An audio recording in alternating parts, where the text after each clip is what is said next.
अऊज़ु बिल्लाहि मिनश्शैतानिर रजीम बिस्मिल्लाहिर रहमानिर रहीम अल्हम्दुलिल्लाहि रब्बिल आलमीन बारिल खलाइक़ि अजमाइन सुम्मा सलातु वस्सलामु अला अशरफिल अंबियाइ वल मुरसलीन हबीबे क़ुलूबिल आलमीन अबिल क़ासिम मुहम्मद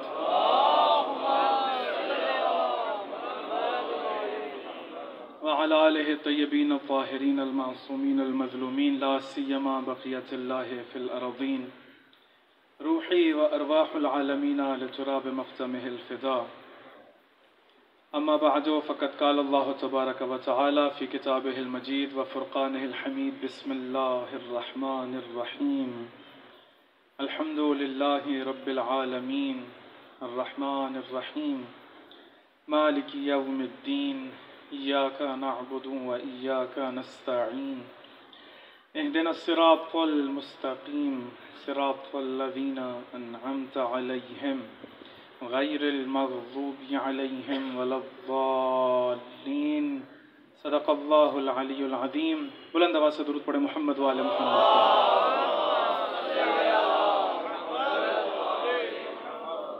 सिलसिला मजालिस की आज तीसरी मजलिस है और आप लोगों की खिदमत में मौज़ूए सुख़न अर्ज़ किया कि तफ़सीर सूरह फ़ातिहा।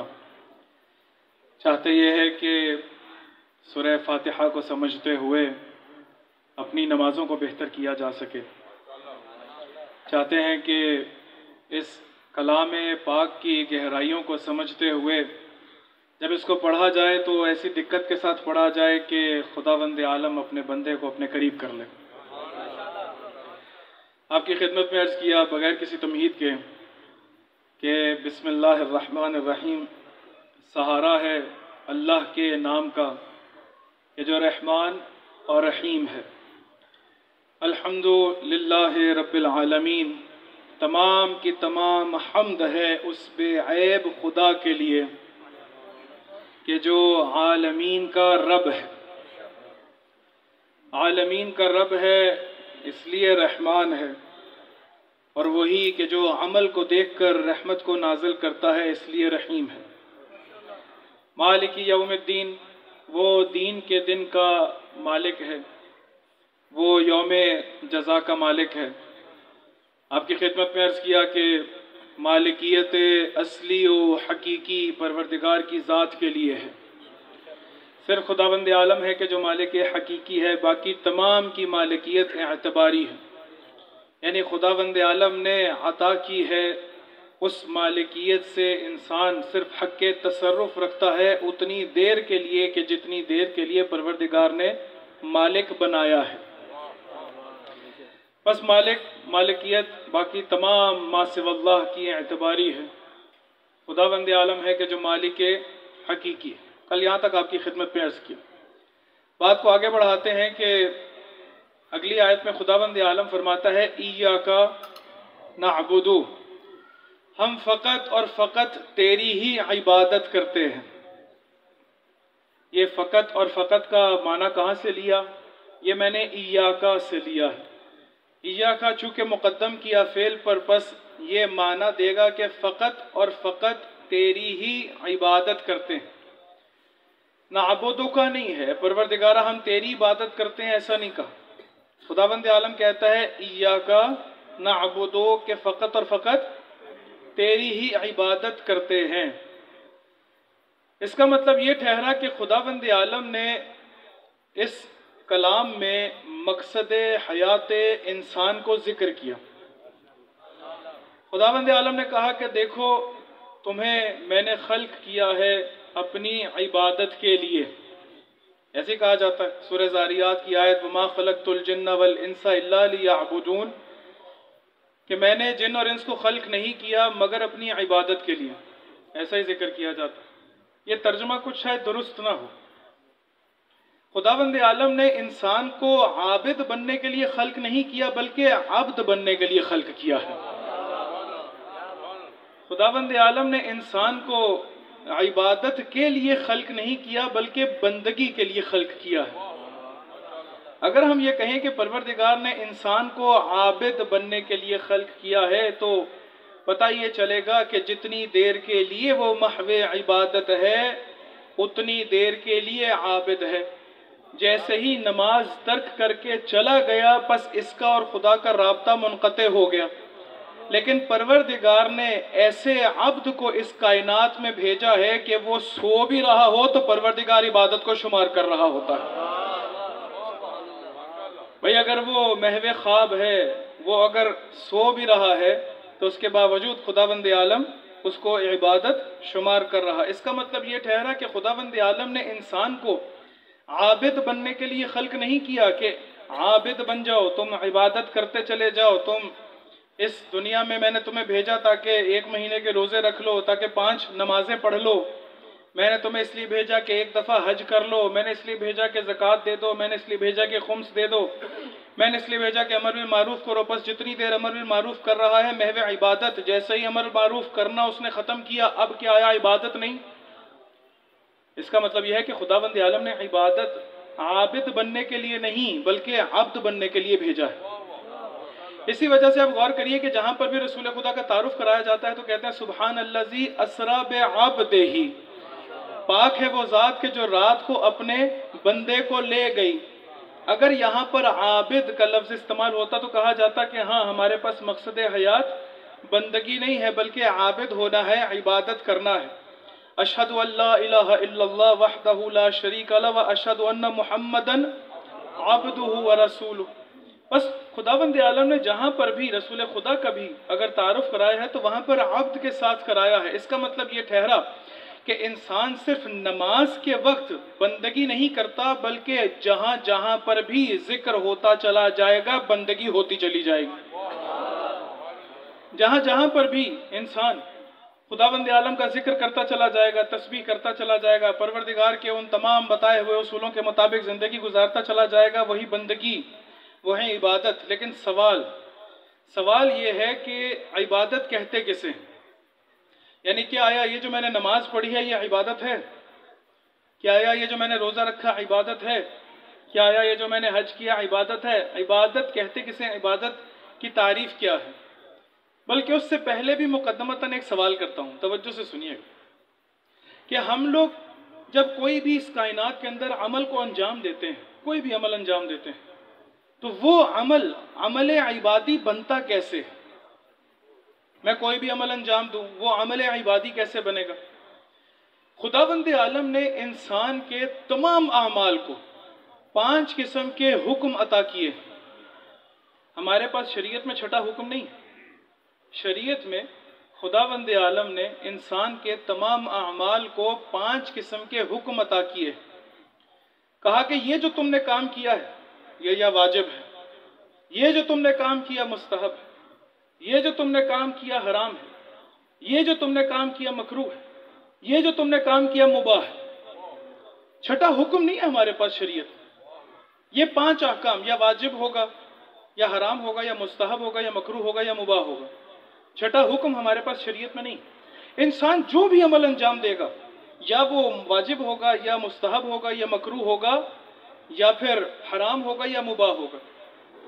आइए इसमें भी दिक्कत करते हैं, सवाल करते हैं कि परवरदिगारा तू किसी भी अमल को वाजिब करता क्यों है?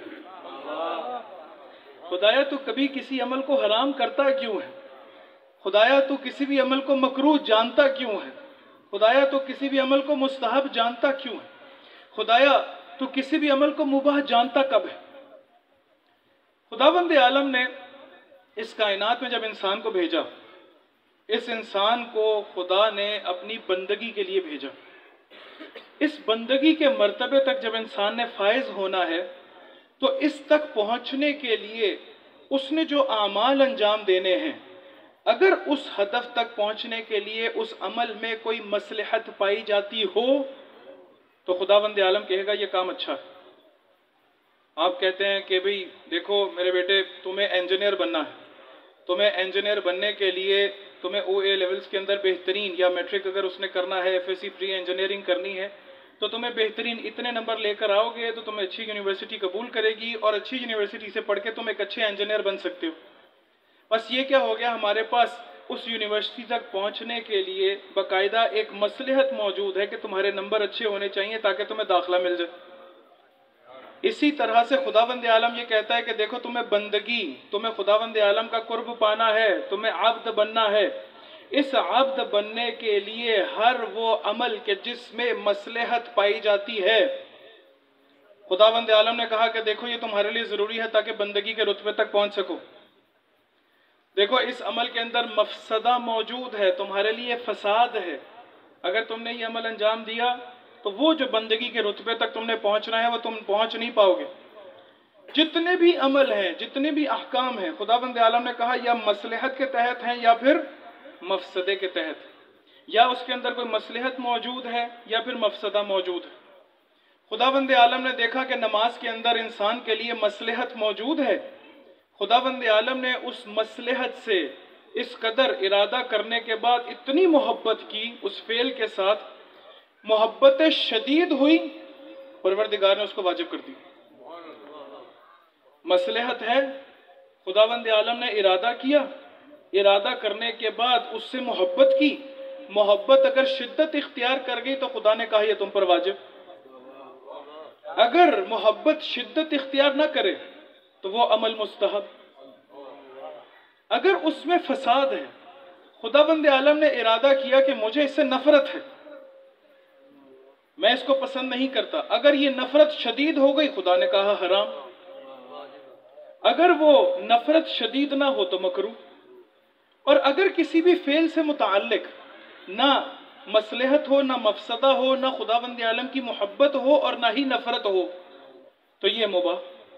बस पता ये चला कि हर वो फेल कि जिसमें इंसान की बंदगी तक पहुंचने के लिए मसलहत मौजूद है, खुदावंद आलम ने इंसान के लिए उस फेल से मोहब्बत की।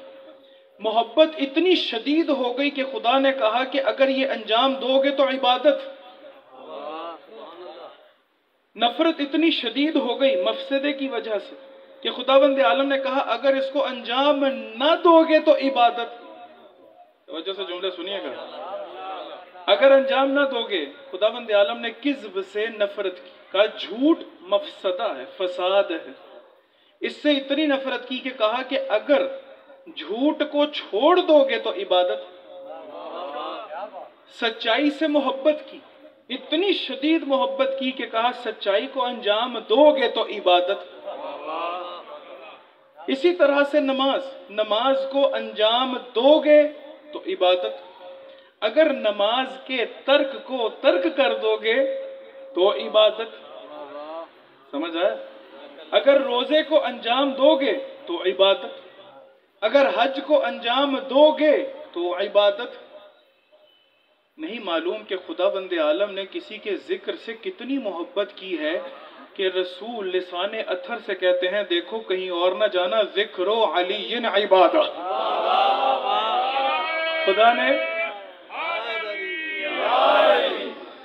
खुदावंद आलम ने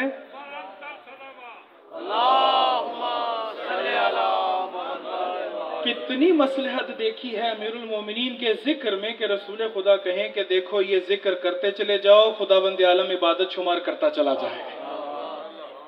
तुम अमीरुल मोमिनीन के जिक्र में खुदावंद आलम ने कितनी मसलहत देखी है, किस कदर खुदावंद आलम ने तर्क जिक्र अली के अंदर मफसदा देखा है कि कहा कि अगर अली का जिक्र नहीं करोगे तो फसाद में पड़ोगे, अली का जिक्र करते चले जाओ, आबिद बनते चले जाओ, खुदावंद आलम आपकी बंदगी को लिखता चला जाएगा। बस पता ये चला कि अहले बैत के जिक्र में इस कदर खुदावंद आलम ने मसलहत लिखी है, इसके इतनी मसलहत खुदावंद आलम ने देखी है कि जैसे जैसे इंसान ये जिक्र करता चला जाता है, परवरदिगार उसकी बंदगी को शुमार करता चला जाता है। अभी जब हमें ये पता चल गया कि भाई ये इबादत जो है इसका ताल्लुक जब अहकाम के साथ होगा तो ये ताबे है किसके? मसलहत और मफसदा के। अगर मसलहत है तो खुदावंद आलम ने कहा कि इसको अंजाम दो, अगर मफसदा है तो खुदावंद आलम ने कहा कि इसको अंजाम ना दो। अभी सवाल, किस वक्त मुझे पता चलेगा कि ये जो मैं अमल करने लगा हूं ये अमल इबादी है या नहीं? उसने कहा इबादत तो खुदा की करते हो, खुदावंद आलम की इबादत करते हो, किसी और का जिक्र क्यों करते हो? क्यों कहते हो कि अमीरुल मोमिनीन के जिक्र में इबादत है, खुदावंद आलम की इबादत है? उसको जवाब देंगे सजदा भी हम खुदा को करते हैं, लेकिन परवरदिगार ने कहा है कि किस तरफ करोगे तो मैं सजदा कबूल करूंगा। भाई अगर सजदा दरख्त को करने लगे, इंसान कहता चला जाए खुदा को कर रहा हूं, खुदा ने कहा दरख्त को ना करो, काबा की तरफ करोगे तो इबादत होगी। बस पता ये चला कि खुदावंद आलम ही की इबादत है, लेकिन परवरदिगार चाहता है कि जब मेरी इबादत करो तो इनका जिक्र करोगे तो मैं इबादत शुमार करूंगा। भाई ऐसा ही है ना, आप जब अजान क्या है, अजान इबादत है या नहीं? वहां पर आप क्या कहते हैं? खुदावंद आलम को कहते हैं अशहदु अल्ला इलाहा इल्लल्लाह। आप खुदावंद आलम के माबूद के कोई माबूद आपके अलावा कोई और नहीं है। वहीं पर आप दूसरा क्या कहते हैं? अशहदु अन्ना मुहम्मदन रसूलुल्लाह। वहीं पर के मैं गवाही देता हूँ इस चीज़ की कि रसूल खुदा जो है वो अल्लाह ताला के नबी है, मोहम्मद जो है वो रसूल खुदा के। वहीं पर अमीरुल मोमिनीन की विलायत का इकरार है। भाई अगर ये सवाल करना है तो खुदा से करो कि खुदावंद आलम ने अपनी इबादत को इनके जिक्र में क्यों रखा? भाई खुदावंद आलम क्यों चाहता है कि इनका जिक्र करोगे तो मैं इबादत शुमार करूंगा? तो पता ये चला कि खुदावंद आलम ने जब इंसान को जिंदगी का हदफ बंदगी दिया है तो जरूरी ये है कि किसी ऐसे की तरफ अपनी ही इबादत में मुतवज्जे कर दे कि जो बंदगी की मेराज पर फायज है। जैसे जैसे इनका जिक्र करते चले जाएंगे इंसान बंदगी को समझता चला जाएगा। अब जैसे जैसे ये करते चले जाएंगे खुदावंद आलम बंदगी शुमार करता चला जाएगा। एक दफा क्या हुआ कि हजरत सुलेमान और हजरत अमीरुल मोमिनीन मस्जिद के अंदर जैसे ही दाखिल हुए तो देखा कि कदम के निशान तो एक हैं। तो कहा कि मौला नहीं आए। कहा मौला तशरीफ लाए। तो कहा कदम के निशान तो एक है, कहाँ पर हैं? तो कहा कदम के निशान एक ही होंगे, क्योंकि जहां पर मेरे मौला कदम रखते थे वहीं वहीं पर मैं कदम रखता था। जहां पर वहीं पर मैं कदम रखता था। अब अगर कोई आकर कहे कि रसूल खुदा बार बार इसको सुलेमान को इतनी ज्यादा मोहब्बत क्यों, ये फारसी है। रसूल खुदा कहते हैं इसको फारसी ना कहो बल्कि ये मोहम्मदी है। और अच्छा यहाँ से भी बढ़कर आगे कहा कि इसको बल्कि मोहम्मदी कहा, सुलेमानो मिन्ना अहलल बैत, ये कोई और नहीं बल्कि हम अहले बैत में से हैं। जितनी बंदगी बढ़ती चली जाती है अहले बैत उस बंदगी के नतीजे में अपने करीब करके अपना गुलाम बनाते चले जाते हैं। किस कदर खुदावंद आलम ने इनको अजमत अता की। हजरत जाबिर इब्न अब्दुल्लाह अंसारी ये जो एक अजीम सहाबी हैं रसूल खुदा के, अजीम सहाबी, कहते हैं एक दफा रसूल खुदा के पास गए कि मा रायु कफी अम्मार, ए रसूल खुदा आपकी अम्मार के बारे में क्या राय है? तो कहते हैं अम्मार और मिन्ना अहलल बैत, अम्मार हम अहले बैत में से। ए रसूल खुदा मा रायु कफी मिक़दाद, इमाम अलैहिस्सलाम रसूल खुदा कहते हैं मिक़दाद मिन्ना अहलल बैत, मिक़दाद हम अहले बैत में से। कहा मा रायु कफी सुलेमान, कहा हुआ मिन्ना अहलल बैत हुआ बहरुल इल्म, वो हम अहले बैत में से है, वो इल्म का समंदर है।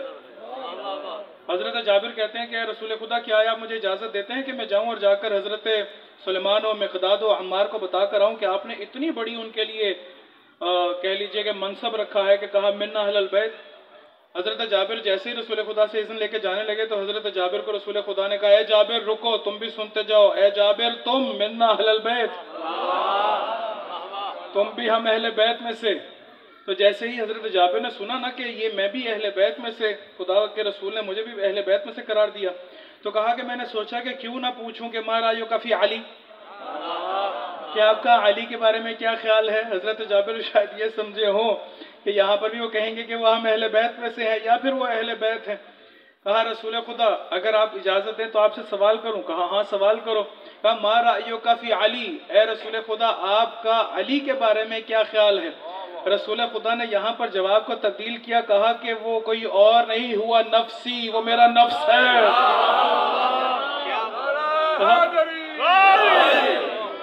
बस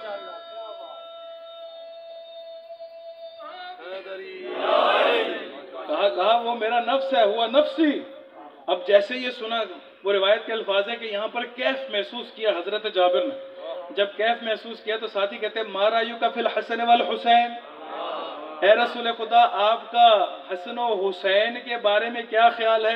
कहा हुमा सैयदा शबाब अहले जन्ना, वो कोई और नहीं जन्नत के जवानों के सरदार है।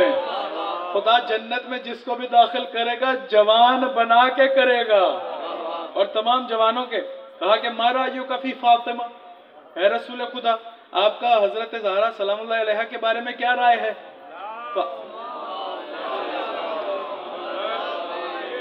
आपका अपने लख्ते जिक्र के बारे में क्या क्या क्या राय है?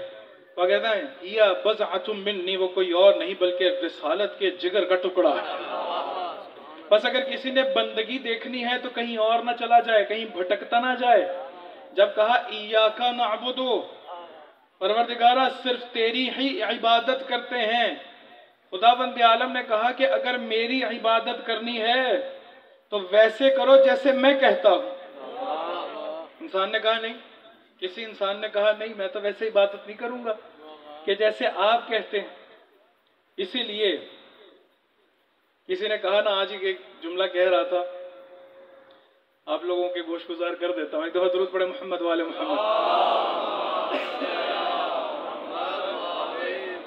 एक दफा दिल्ली में एक दफा एक कॉन्फ्रेंस हुई। उस कॉन्फ्रेंस में मिसरा ये था जिसके ऊपर सबने आकर खिताब करना था कि अगर हुसैन ना होते तो क्या होता, अगर हुसैन ना होते तो क्या होता। सारे अहले सुन्नत के और मुख्तलिफ मकातिब फ़िक्र के उलमा को वहाँ पर बुलाया गया और बुलाने के बाद कहा कि आपने इस इन्वान के ऊपर खिताब करना, अगर हुसैन ना होते तो क्या होता। अब सारे उलमा आ रहे हैं एक एक करके, इसी मिसरे को लेकर, इसी इन्वान को लेकर खिताब कर रहे हैं। जब इसी इन्वान को लेकर खिताब कर रहे हैं तो इतना ज़्यादा तवील खिताब होता चला गया कि ज़ोहर की नमाज का वक्त हो गया। अल्लामा नकन अल्लाह मकामा शरीफ, वो भी वहाँ पर मौजूद थे, उन्होंने भी खिताब करना था, अभी उनके खिताब का वक्त नहीं रहा। जब उनके खिताब का वक्त नहीं रहा तो वो जो स्टेट सेक्रेटरी था उसने कहा अल्लामा साहब से, आयतुल्लाह साहब से, अल्लाह मकामा शरीफ, उन्होंने कहा कि अब आपके लिए तो वक्त नहीं रहा, अभी 1 मिनट रह गया ज़ोहर की नमाज के लिए, तो 1 मिनट में तो आप खिताब नहीं कर सकेंगे, तो आपको तो ज़्यादा वक्त चाहिए है। और मिसरा भी हमारे पास, यानी ये जुमला भी हमारे पास काफ़ी लंबा है कि अगर हुसैन ना होते तो क्या होता। तो ये काफ़ी लंबा है, 1 मिनट रह गया, तो हम आपसे उज़रखाई करते हैं, माजरत तलब करते हैं। अभी सारे ज़ोहर की नमाज के लिए जाएंगे तो सैर हासिल गुफ्तगू तो हो गई, जितनी सैर हासिल गुफ्तगू होनी थी। बहुत सारे उलमा ने आकर इसके बारे में कहना शुरू किया। तो अल्लामा नकन ने कहा कि नहीं, मैं चाहूँगा कि इसके ऊपर चाहे 1 मिनट ही क्यों ना हो, 1 मिनट का खिताब जरूर करूँ। तो कहा कि अच्छा अभी देख लीजिए कि 1 मिनट के बाद ज़ोहर की अजान का वक्त हो जाएगा। कहा हाँ, 1 मिनट से ज़्यादा मैं वक्त नहीं लूँगा, 1 मिनट ही के अंदर अपना खिताब मुकम्मल करूँगा। अल्लामा नकन को दावत दी गई और कहा गया कि 1 मिनट खिताब के लिए अल्लामा नकन तशरीफ़ लाते हैं। वो जैसे ही माइक पर गए, उन्होंने जाकर कहा कि अगर हुसैन ना होते तो क्या होता। बहुत सैर हासिल गुफ्तगू हुई, बहुत सारे उलमा यहाँ पर तशरीफ़ लाए, उन्होंने बहुत अच्छी अच्छी गुफ्तगू की इमाम हुसैन अलैहिस्सलाम के बारे में और बहुत ज़्यादा उनकी अकीदत, अपनी अकीदत का इजहार किया उनके साथ। लेकिन मैं एक जुमला कह के तो आप लोगों से इजाज़त चाहूँगा।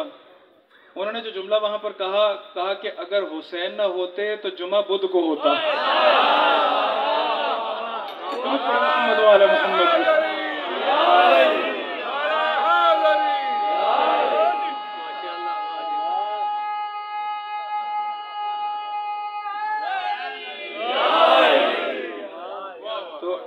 असल बंदगी जब इंसान देखता है कि उसको इबादत करनी कैसे है, अगर हुसैन ना होते तो बंदगी ना होती। खुदावंद आलम ने क्यों अपने जिक्र में इनके जिक्र को रखा है। खुदावंद आलम ने क्यों अजान हो इनका जिक्र, अकामत हो इनका जिक्र, अगर तशहुद हो इनका जिक्र, अगर दुआ हो इनका जिक्र, अगर कोई इबादत हो इनके जिक्र के बगैर हो तो वो सिर्फ चक्कर ही रह जाता है, तवाफ नहीं बनता। अगर तो पता ये चला कि इंसान के लिए खुदावंद आलम ने ऐसी चीज, ऐसी ज़वात का इंतखाब किया है कि जिसके नतीजे में इंसान उनको देखता चला जाए तो बंदगी के रास्ते खुदावंद आलम खोलता चला जाता है। इंसान इनके साथ ऐसा पेवस्त होता चला जाए तो खुदावंद आलम बंदगी के रास्तों को खोलता चला जाता है। इसीलिए कहा ज़य्यिनू मजालिसकुम बिज़िक्र अली इब्न अबी तालिब, कि अगर तुम देखो अपनी मजालिस को जीनत अता करना चाहते हो तो किसी और के जिक्र से जीनत अता नहीं होगी। अगर चाहते हो कि खुद को मुज़य्यन कर लो तो आओ और आकर मिलके अली का जिक्र करो कि खुदावंद आलम उसको मुज़य्यन कर देगा। बंदगी चाहता है इंसान। इय्याका नअबुदु, परवरदिगार हम सिर्फ तेरी ही इबादत करते हैं, फ़कत और फ़कत तेरी ही इबादत करते हैं, और इबादत भी वैसी ही करते हैं जैसे तू चाहता है। खुदाया किसने बताया कि कैसे इबादत करनी है? कहा किसी और के पास मत जाना, किसी ऐसे वैसे के पास मत जाना, बल्कि उनके पास जाना कि जिसको खुदावंद आलम ने इल्मे लदुनी अता करके भेजा है। उसके पास जाना कि जो कुरान के नाजिल होने से पहले काबा से बाहर आए, आगोश रिसालत में कहिए रसूल खुदा बताइए तौरात सुनाऊं, ज़बूर सुनाऊं या कुरान सुनाऊं? अगर तुमने बंदगी सीखनी है तो उससे सीखना कि जिसके लिए खुदावंद आलम ने अपने घर को मुहैया किया है। अगर तुमने बंदगी सीखनी है तो उनसे सीखना कि जिनको खुदावंद आलम ने बंदगी के मनसब पर नहीं बल्कि मर्तबे पर, आला तरीन मर्तबे पर खल्क किया है कि इससे बढ़कर बंदगी का मर्तबा कोई और नहीं है। सवाल मैं कब समझूंगा? चूंकि अमल इबादी कसदे कुर्बत के साथ है। मैंने कहा कि 2 रकअत नमाज पढ़ता हूँ फजर की वाजिब कुर्बतन इल्लाह। जितने भी इंसान इस कायनात में अमल अंजाम देता है वो सब के सब अमल इबादी हो सकते हैं। अमल इबादी से मुराद यानी इबादत हो सकते हैं। इबादत यानी इंसान को बंदगी तक पहुंचा सकते हैं, इंसान को अब्द बना सकते हैं। मैं किस तरह से समझूं कि ये जो मैंने अमल अंजाम दिया है, आया ये अमल अमल इबादी है या अमल इबादी नहीं है? भाई मुझे ये तो पता चल गया कि मेरे जितने भी अमाल हैं उनके साथ 5 हुक्म आकर मुत्तसिल हो रहे, वाजिब है, हराम है, मुस्तहब, मकरूह या मुबाह है। ये 5 हुक्म, छठा हुक्म हमारे पास शरीयत में नहीं, आकाम तकलीफिया जिसको कहा जाता है। मुझे कैसे पता चले कि ये जो मैंने अमल अंजाम दिया है ये इसके अंदर कस्दे कुर्बत है? ये आया अमल इबादी बन सका या अमल इबादी न बन सका? अब गौर करिए कि इंसान जिस भी अमल के साथ कस्दे कुर्बत लगा देगा वो अमल इबादी बन जाएगा। मैं सफ़े अज़ा पर आता हूं, खुदाया तू चाहता है कि मैं जिक्र हुसैन सुन के अपनी पाकीज़गी का बंदोबस्त करूं, इसीलिए खुदाया तेरी कुर्बत की खातिर जिक्र सैयदुल शुहदा को सुना है। खुदाया तेरी कुर्बत की खातिर अपने वालिदैन की तरफ मुस्कुरा के देखा। खुदाया तेरी कुर्बत की खातिर हलाल रिज्क को कमाने के लिए मेहनत की। खुदाया तेरी कुर्बत की खातिर अपनी औलाद की बेहतरीन तरबियत की। खुदाया तेरी कुर्बत की खातिर ये जो सैलाब ज़दगान है इनकी मदद की। खुदाया तेरी कुर्बत की खातिर किसी के लिए दुआ की। खुदाया तेरी कुर्बत की खातिर किसी यतीम का सहारा बना। खुदाया तेरी कुर्बत की खातिर किसी बीमार की तीमारदारी की। खुदाया तेरी कुर्बत की खातिर किसी की मदद की। खुदाया तेरी कुर्बत, जितने इंसान आमाल अंजाम देता चला जाए, जरूरी नहीं कि सिर्फ नमाज में कहे 2 रकअत नमाज फजर की वाजिब कुर्बतन इल्लाह, जितने भी इंसान इस दुनिया में आमाल को अंजाम देता है अगर उसके अंदर कस्दे कुर्बत करता चला जाए खुदावंद आलम उसको इबादत शुमार करता है। हर अमल, मैंने किसी की मदद की, खुदाया तेरी कुर्बत की खातिर। यहां पर सवाल ये पैदा होता है कि ये जो मैं मुसलसल कहता चला जा रहा हूं कि खुदाया तेरी कुर्बत की खातिर, तेरे करीब होने के लिए, मैंने अगर किसी की मदद की है तो मेरा तो हाथ खुदा तक नहीं पहुंचा। खुदावंद आलम मादी तो है नहीं, परवरदिगार ऐसा तो नहीं है कि कोई कहता होगा कि परवरदिगार का बदन है, लेकिन हम उसको, हमारा अकीदा ये है कि वो लामहदूद है। जैसी तौहीद आपके पास है किसी के पास नहीं। इसके अंदर खुदावंद आलम कहीं पर भी अपनी पिंडली को किसी जहन्नुम में नहीं डालता है। इसमें आपके पास जो भी सवाल है वो जात उसका जवाब देती है कि जिसको खुदावंद आलम ने अपनी मारिफत के साथ खल्क किया है। कि जब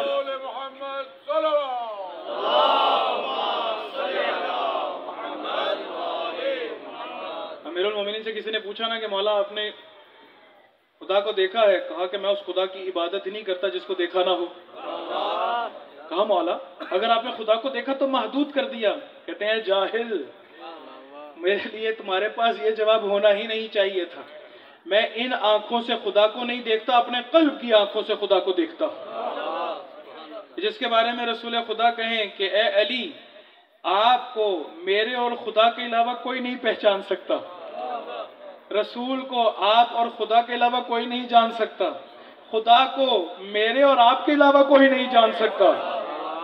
ये वो जात कि जिसको खुदावंद आलम ने अपनी मारिफत के साथ खल्क किया हो।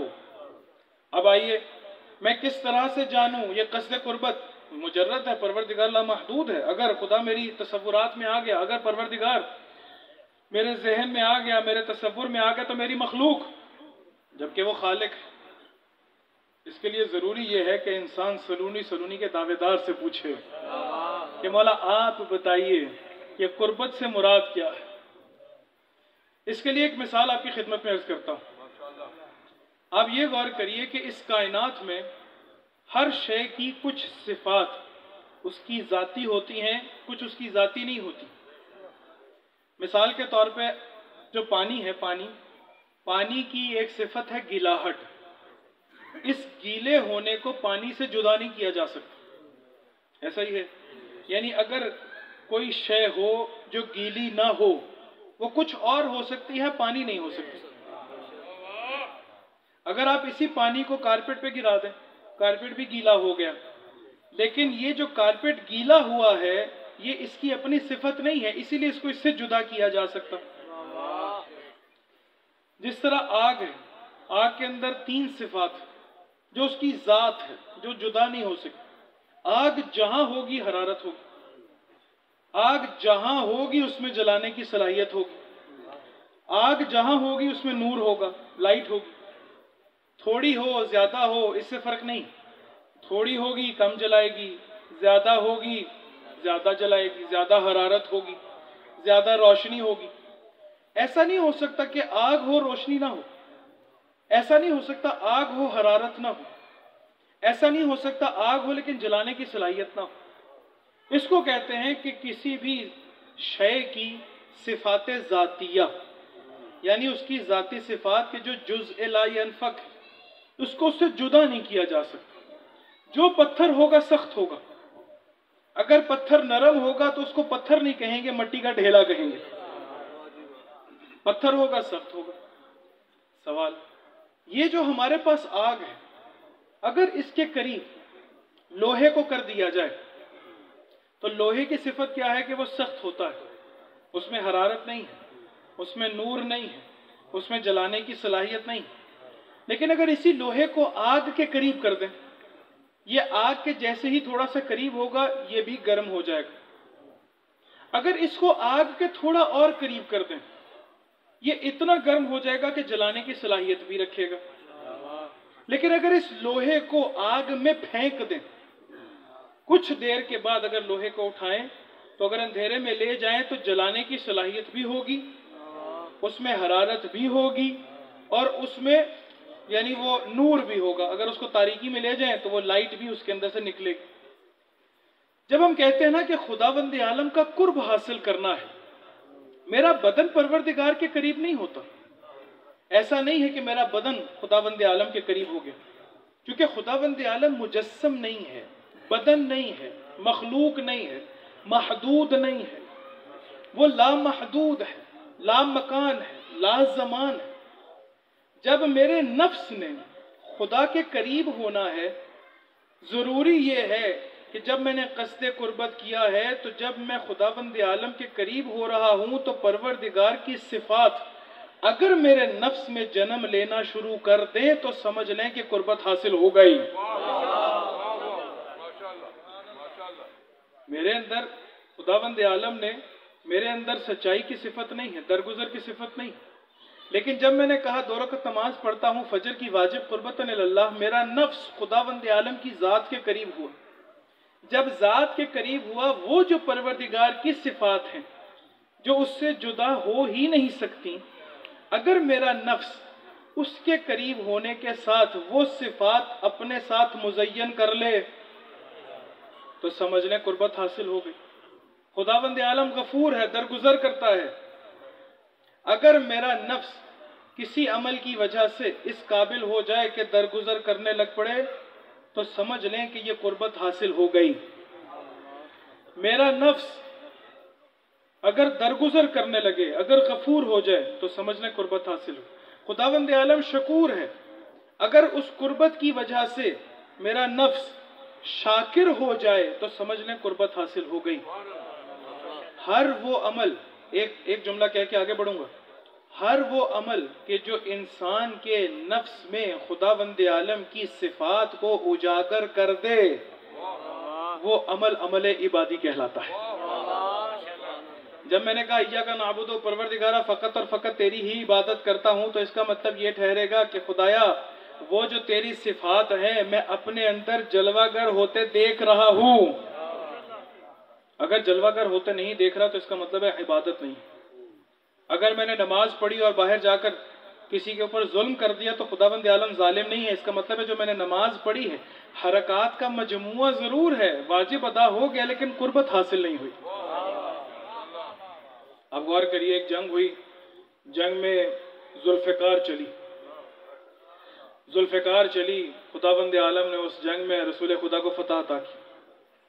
वो जो कैदी बना लिए गए, वो कैदी बना के उनको शहर के अंदर दाखिल किया गया। एक जगह पढ़ा था कि रूमियों के साथ जंग थी जो रसूल खुदा ने की। एक तबूक है और एक और जंग के जो रूमियों के साथ हुई, उसमें कुछ कैदी हो गए। जब कैदी होकर आए तो कैदियों को जब बेड़ियां और हथकड़ियां पहना के लाया जा रहा था शहर में, तो अमीरुल मोमिनीन ने देखा कि दूर एक शख्स है कि जो बूढ़ा है, जख्मी भी है, होंठ उसके खुश्क है, परेशान है, प्यास उसको लगी है, हाथ में हथकड़ियां हैं, पाँव में बेड़ियां हैं, वो उनको उठा नहीं पा रहा। अमीरुल मोमिनीन ने कूजा लिया पानी का और पानी को उससे भर के तो ले गए उस कैदी के पास।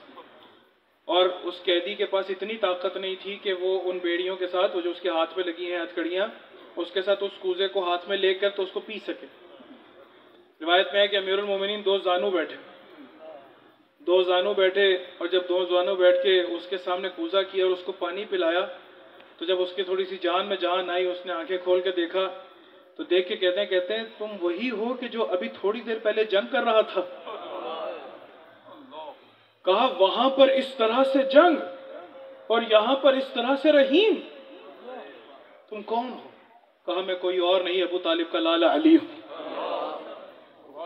पता ये चला कि इंसान जो भी अमल अंजाम दे रहा है उसके मुताबिक अगर इलाही सिफात का हामिल है तो ये बंदगी, ये अबूदियत, ये इय्याका नअबुदु का सही मिस्दाक। अगर एक इंसान दुरुस्त तरीके से उस इबादत को नहीं अंजाम दे रहा, इसका मतलब है कि उसको कुर्ब हासिल नहीं हो रहा।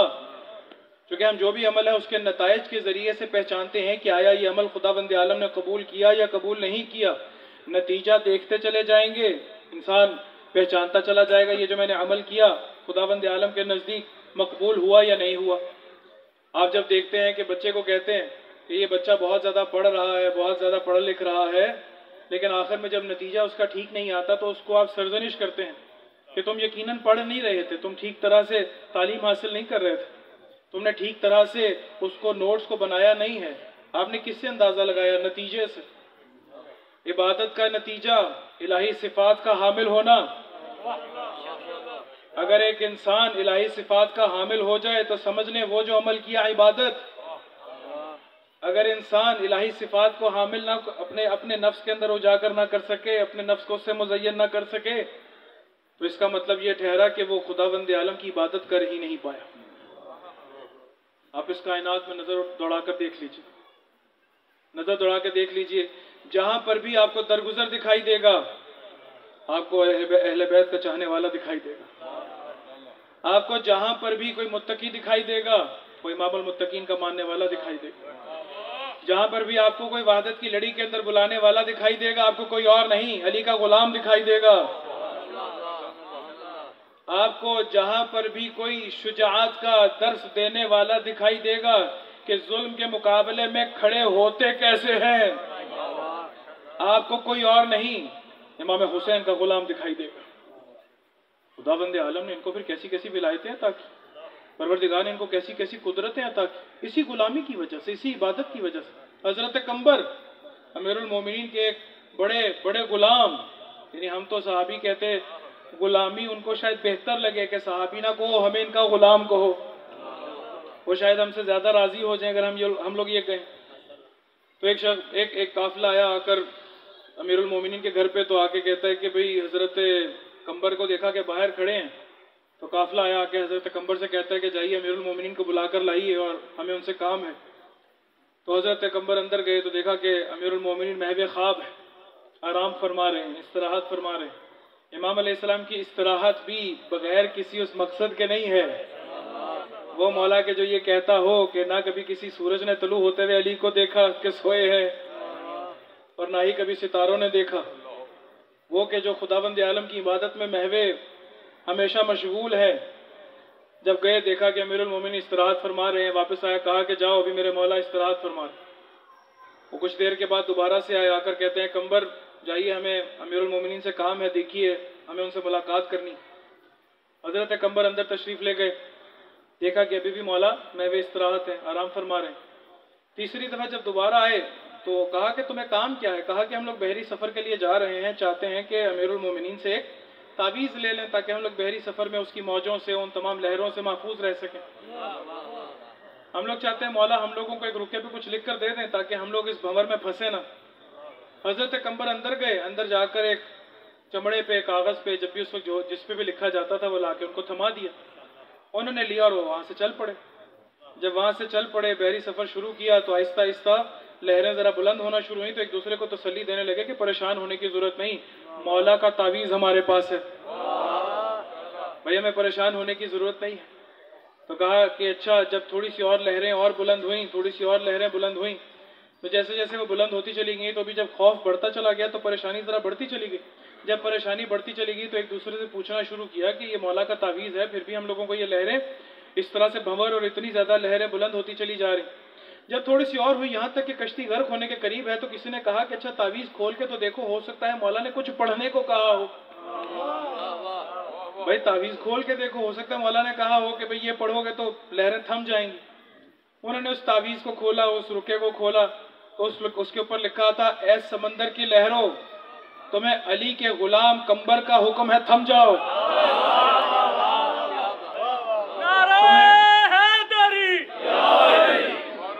तुम्हें अली के गुलाम कंबर का हुक्म है, थम जाओ। कहा कि ये क्या किया?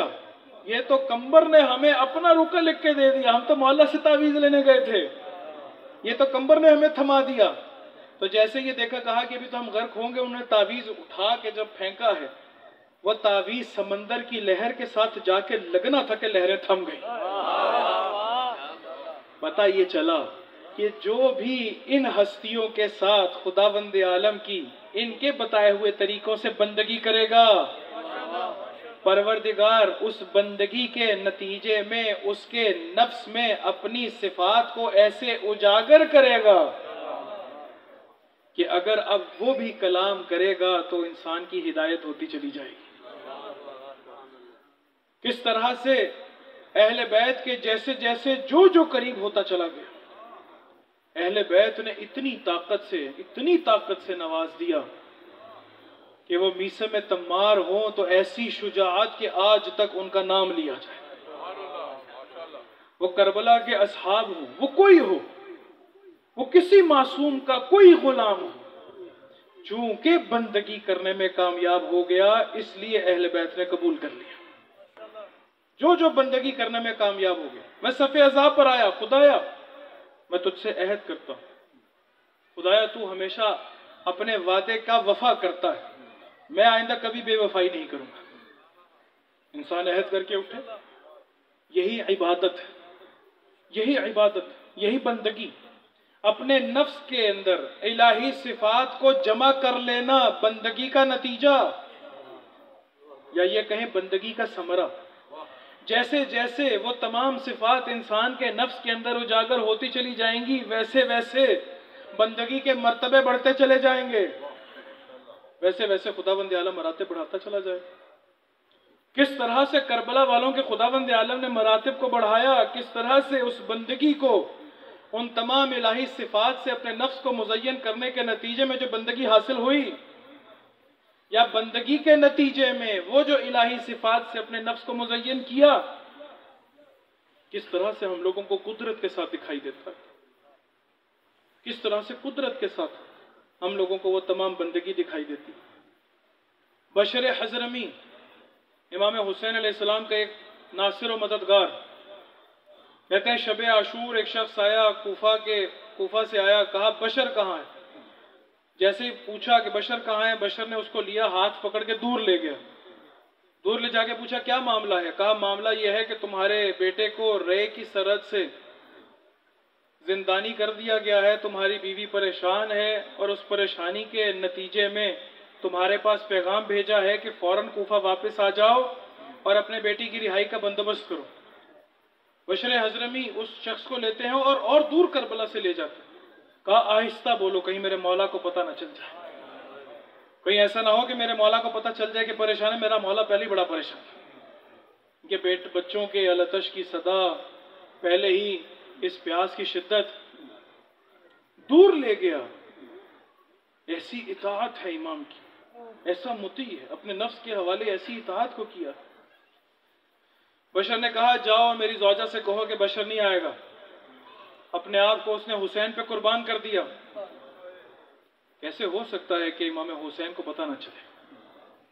कैसे हो सकता है मेरे मौला को पता ना चले? इमाम हुसैन तक खबर पहुंची कि इस तरह से कासिद आया। इमाम हुसैन तशरीफ लाए, आके कहते हैं बशर क्या मामला है? कहा मौला कुछ नहीं। कहा बशर बताओ क्या मामला है? कहा मौला कुछ नहीं। कहा मुझे पता है, तुम्हारे बेटे को रे की सरहद से जिंदानी कर लिया गया, तुम्हारी बीवी परेशान है, तुम्हें बुला रही है कि किसी तरह से आके उसकी रिहाई का बंदोबस्त करो। ऐ बशर अंता हिल्लुम मिन्नी, ऐ बशर तुम्हारी गर्दन से मैं अपनी बैत को उठाता हूं, तुम चले जाओ। बशर ने कहा मौला मैं आपको छोड़ के नहीं जाऊंगा। कहा बशर अगर जन्नत का लालच है तो मैं हुसैन तुमसे वादा करता हूं कि ज़हरा का लाल तुम्हें जन्नत में लेके जाएगा। कहा मौला जन्नत का लालच किसे है? मौला जन्नत किसे चाहिए? मौला आपका साथ चाहिए, आपकी इताअत करनी। इबादत के नतीजे में इताअत को ऐसे हासिल किया है, खुदावंद आलम ने कैसी बंदगी के महराज पे उसको फाइज किया। जुमला है कि जो मुख्तलिफ मकातिल की किताबों में और अंसार इमाम हुसैन की किताबों में लिखा है। कहा कि जब इमाम हुसैन अलैहिस्सलाम ने कहा ना बशर मैं तुम्हें कह रहा हूं, मैं हुसैन तुम्हें कह रहा हूं कि तुम चले जाओ और अपने बच्चे की रिहाई का बंदोबस्त करो। आगे बशर कहता है, बशर हजरमी कहते हैं इमाम हुसैन को, अकलतनी सुबाओ हय्यन इन तरक्तुका या हुसैन, ऐ मौला अगर मैं आपको छोड़ के जाऊं तो इस बियाबान के दरिंदे मुझे जिंदा खा जाए। मौला मैं आपको छोड़कर नहीं जाऊंगा, मौला मैं आपको तन्हा छोड़कर नहीं जाऊंगा। हमारे जैसा शायद कोई हो तो कहे कि मौला ने तो खुद कहा कि जाओ, मौला ने तो खुद कहा कि जाओ और जाकर अपने बच्चे को बचा लो। लेकिन कैसी बंदगी की है, कैसी इबादत की है, कैसा इय्याका नअबुदु कहा, कैसा खुदा के करीब हुआ है, कैसे बंदगी के नतीजे में उन तमाम सिफात को अपनी ज़ात के अंदर ऐसा उठाया है, अपने नफ्स को ऐसा मुज़य्यन किया है। इमाम हुसैन ने कहा है बशर तुम्हें तुम्हारे मौला परेशान नहीं देख सकते, जाओ अपने गुलाम से कहा कि मेरे खैमे से मेरी कमीज़ लेकर आओ। इमाम हुसैन ने अपनी कमीज़ मंगवाई, उस कासिद को दी और कहा कि बाजार कूफा में ये जाकर कमीज़ को बेचो, 4000 दिरहम की बिकेगी, इसके बच्चे को बचा लो, बशर के बच्चे को कुछ ना। कैसे इबादत की इन लोगों ने, अहले बैत के कैसे करीब हुए। शब आशूर इमाम हुसैन अलैहिस्सलाम ने तमाम असहाब को जमा किया, जमा करके कहा कि आओ तुम मुझे छोड़कर नहीं गए हो, मैंने दिए को बुझाया, मैंने चिराग को बुझाया, तुम छोड़कर नहीं गए, आओ मेरे सामने बैठते चले जाओ, मेरी 2 उंगलियों के दरमियान निगाह करो और जन्नत में अपने मकाम को देखो, जन्नत में अपने मकाम को देखते चले जाओ। एक एक करके सहाबी सारे आते चले गए, इमाम हुसैन अलैहिस्सलाम के सामने बैठे, 2 उंगलियों के दरमियान इमाम ने जन्नत में उनके मकाम को दिखाया। ये देखो जन्नत में तुम्हारा कितना बुलंद मकाम है। मक्तल कहती है हबीब ने मज़ाहिर इमाम हुसैन अलैहिस्सलाम के सामने आकर बैठे, जब आकर बैठे हैं तो 2 उंगलियों के दरमियान कहा इसमें अपने जन्नत में अपने मकाम को देखो। थोड़ी देर बाद इमाम हुसैन मुतवज्जे हुए कि हबीब तो इमाम हुसैन की तरफ देख रहे हैं, तो कहा हबीब मैंने कहा है इन 2 उंगलियों के दरमियान में जन्नत में अपने मकाम को देखो। कहा मौला जब आप सामने हैं तो जन्नत की तमन्ना किसे है? मौला जन्नत की तमन्ना किसे? करबला जन्नत का रास्ता नहीं है, खुद जन्नत है कि जहां पर इय्याका नअबुदु कहने वाले किस तरह से अहले बैत के बताए हुए उसूलों के मुताबिक इबादत करते हुए खुदावंद आलम की बंदगी की मेराज पर पहुंचे हैं कि परवरदिगार की वो तमाम सिफाते जमालिया और जलालिया को अपने नफ्स के अंदर मकाम देते हैं, अपने नफ्स के अंदर जगह देते हैं। किस कदर खुदावंद आलम की उन तमाम सिफात को, परवरदिगारा तू गफूर है मैं दरगुजर करूंगा, खुदाया तू शकूर है मैं भी शुक्र करूंगा, परवरदिगारा तू अलीम है खुदाया मैं भी इल्म हासिल करूंगा। तमाम उन सिफात को अपने अंदर उजागर करते चले जाएं। यही बंदगी है, यही इय्याका नअबुदु है। अहले बैत का दामन पकड़ लीजिए और अहले बैत के दामन पकड़ के वैसे इबादत करिए कि जिस तरह से खुदावंद आलम चाहता है। आइए खुदावंद आलम को वासिता देते हैं। आज 3 सफर है ना अजीजों, 3 सफर मंसूब है इमाम हुसैन की उस बेटी की शहादत से कि जिसको इमाम हुसैन ने तहज्जुद में खुदा से मांगा,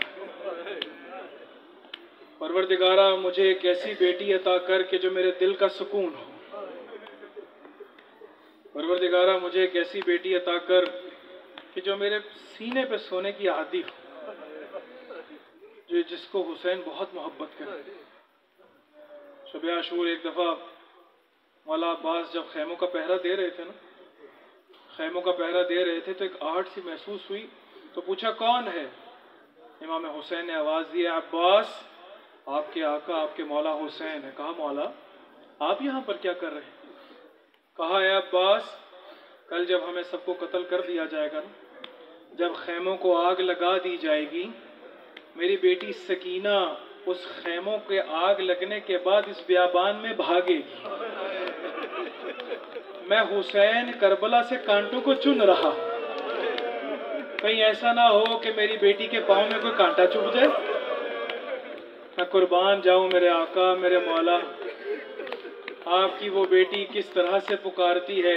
जब खैमे से बाहर निकली होगी तो याद किया होगा कि किस तरह से बाबा ने मोहब्बत की थी हमीदा को, मुस्लिम की बेटी को।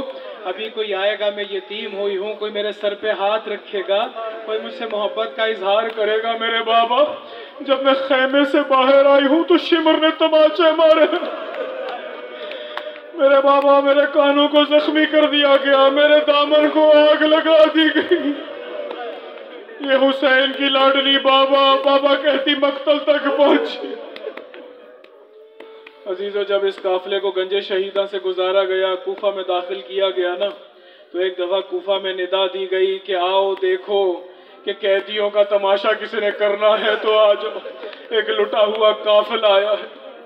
रिवायत कहती है कि एक खातून है कि जो अपने घर में कुरान की तिलावत कर रही है, उसके पास उसकी कनीज आई, आकर कहती है कि बाहर कुछ कैदी आए हैं, सारे कुफा वाले उसके तमाशे के लिए बाहर आए हैं, ए बीबी आइए आप भी उन कैदियों का तमाशा करिए। तो बीबी जब कुरान के अंदर महवे क़िराअत है, वो कहती मेरी आकाज़ादी ज़ैनब ने मना किया है कि कैदियों का तमाशा नहीं किया करते। तो वो कनीज कहती है बीबी उनके साथ छोटे छोटे बच्चे भी हैं, ए बीबी वो बड़े प्यासे लग रहे हैं, ए बीबी वो बड़े भूखे लग रहे हैं, ए बीबी नौके नेज़ा पे कुछ ऐसे सर हैं जिनकी पेशानी से नूर बरस रहा है। जैसे ही सुना ना, उस बीबी ने कुरान को बंद किया, कूजों के अंदर पानी भरा, कुछ खजूरों को लेकर बाहर आई है। एक छोटी सी बच्ची के पास आई, आकर कहा बच्ची तू प्यासी लगती है, बच्ची तू भूखी लगती है, ये थोड़ी सी खजूरें ले ले। छोटी सी बच्ची कहती है देखो हम सादात हैं, अगर ये खजूरें सदके की है तो हम पर जायज नहीं है। कहा यह सदका नहीं है। जैसे ही बच्ची एक खजूर उठाने लगी ना, अपने जहन के करीब लाई, तो बीवी कहती है बड़ी मजलूमा लगती है, मेरी आकाज़ादी ज़ैनब ने कहा है कि परवरदिगार कैदियों की दुआ को रद्द नहीं करता। इससे पहले कि खजूर खाए मेरी 3 दुआएं हैं, अगर तू मांग सके। बीवी ने छोटे छोटे हाथों को उठाया, कहा है बोल तेरी पहली दुआ क्या है? ए उम्मे हबीबा पहली दुआ क्या है? कहा पहली दुआ ये है कि बीबी दुआ करो जैसे तू यतीम हुई है कोई यतीम ना हो। बीबी ने दुआ की, पीछे मुड़ के देखा, जान की तरफ देखा, जनाब सानिया ज़हरा ने आमीन कहा मेरी दूसरी दुआ ये है जैसे तू असीर हुई है ऐसे कोई असीर ना हो। अपने हाथों को बुलंद किया, परवरदिगार जैसे तूने हमें असीर किया है किसी को असीर मत करना। कहा तीसरी दुआ ये है मेरे मौला हुसैन सफर में है, दुआ कर कूफा खैरियत से पहुंच जाए। जनाब सानी ज़हरा ने बालों को हटाया। ऐ उम्मे हबीबा, तूने पहचाना नहीं है, नौके नेज़ा पे बुलंद सर किसी और का नहीं, तेरे आका हुसैन। अजरुकुम अल्लाह, अजरुकुम अल्लाह। अजीज़ो एक रावी है मिनहाल, इमाम सज्जाद के पास आया, कहा मौला बताइए सबसे ज्यादा मुसीबत कहाँ पड़ी है? कहा सबसे ज्यादा मुसीबत अशाम अशाम अशाम, शाम पे। कहा मौला शहादत तो आपका विरसा है। इमाम सज्जाद कहते हैं मिनहाल, तूने मेरे साथ अदालत नहीं की, इंसाफ नहीं किया। शहादत हमारा विरसा है, लेकिन सैयद ज़ादियों का बेमकरा बेचादर शराबियों के दरबार में आना हमारा विरसा। कहा मौला बताइए सबसे सख्त वक्त क्या था? इमाम ने कुछ सख्त वक्त बताए। कहा एक सख्त वक्त ऐसा था कि हम एक ऐसे जिंदान में रखा था कि जिसकी छत नहीं थी। सुबह जब होती थी, परिंदे कुछ जा रहे होते थे, तो मेरी बहन सकीना मुझसे सवाल करती थी, भैया ये सब परिंदे कहाँ जा रहे हैं? मैं जवाब देता था ये सब दाना चुगने जा रहे हैं। जब शाम होती थी तो पूछती थी, बाबू भैया परिंदे कहाँ जा रहे हैं? मैं जवाब देता था मेरी बहन ये अपने घरों को जा रहे हैं। वो मुझसे कहती थी, भैया हम घर कब जाएंगे? मैं कहता था बहन घर जाके क्या करेंगे? कहा मैं अपने रसूल खुदा को शिकायत लगाऊंगी, आपकी उम्मत ने मेरे मुंह पे तमाचे मारे, रसूल खुदा आपकी उम्मत ने मेरे कानों को जख्मी किया, रसूल खुदा आपकी उम्मत ने मेरे दामन को आग लगाई है। ये बीवी रोती रहती थी। यजीद ने कहा कौन है, क्या चाहती है? कहा बच्ची है, अपने बाबा का सर चाहती है। कहा इन सरों को वापस कर दिया जाए। एक दफा जिंदान का दरवाजा खुला, सरों को लाया गया। सबसे पहले एक छोटे से सर को लाया गया। एक बीवी ने छोटे से सर को अपनी अबा में लिया। हाय मेरा असगर। एक दश्त में सर को लाया गया, कपड़ा हटाया गया। जैसे ही सर को उठाया, बीबी ने अपने सर अपनी गोद में लिया। जैसे इमाम हुसैन के सर को लिया, अपने गम भूल गई। मेरे बाबा आपकी पेशानी किसने तोड़ी है? बाबा आपकी आंखों में वो खून क्यों? बाबा कितने जुल्म से आपके गले को काटा गया है? बीबी ने गिरिया करना शुरू किया। आवाज खत्म हुई। मौला सज्जाद ने बुलंद आवाज से कहा, इन्ना लिल्लाह व इन्ना इलैहि राजिऊन। आए जनाबे सकीना को जिंदान के सुपुर्द कर।